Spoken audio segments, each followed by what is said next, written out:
Video मिळवण्याकरिता subscribe करा आणि बेल आयकॉनला प्रेस करा।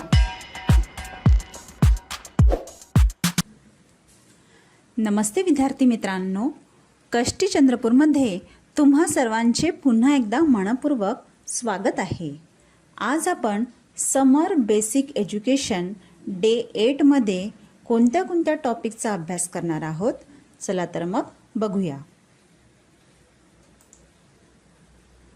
आज आपण फ्रॅक्शन इंट्रोडक्शन हा टॉपिक बघणार आहोत। फ्रॅक्शनचे दोन पार्ट्स असतात। पहिला असतो न्यूमरेटर आणि दुसरा असतो denominator. Numerator means top number जो वरती लिहिलेला असतो आणि डिनोमिनेटर म्हणजे बॉटम नंबर जो खाली लिहिलेला असतो। फॉर एक्झाम्पल, जर आपण एखादी पोळी घेतली आणि त्याचे दोन तुकडे केले तर दोन पोळीपैकी एक जो तुकडा असतो या फ्रॅक्शनला म्हणतात 1/2 इक्वल पार्ट्स किंवा 1/2। त्यानंतर जर त्या पोळीचे आपण 4 तुकडे केले तर 3 तुकडे जर आपण वापरले तर 3/4 इक्वल पार्ट्स मीन्स 3/4 म्हणतात।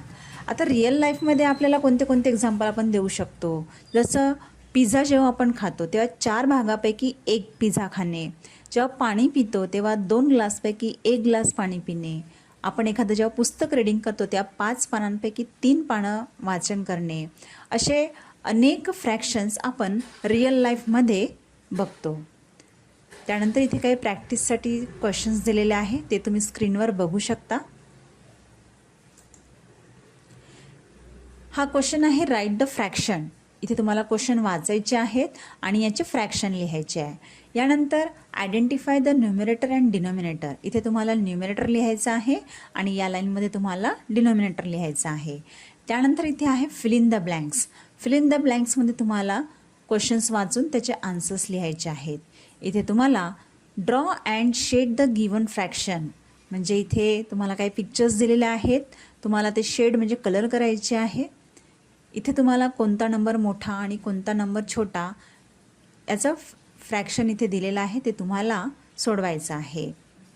मराठीमध्ये तुम्हाला इथे काही लहान वाक्य वाचण्याचा सराव करायचा आहे। आधी हे पूर्ण वाक्य आपल्या बुकमध्ये लिहायचे आहेत, यानंतर त्याला पाठांतर करून न बघता लिहून पाहण्याचा प्रयत्न करायचा आहे।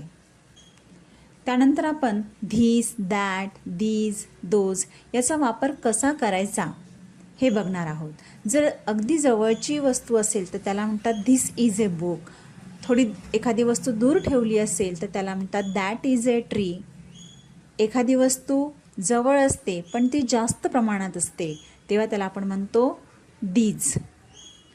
एखादी वस्तू आपल्या दूर असेल आणि ती जास्त प्रमाणात असेल, एकापेक्षा 2 जर असतील प्लुरल्समध्ये तर त्याला आपण दोज असा यूज करतो।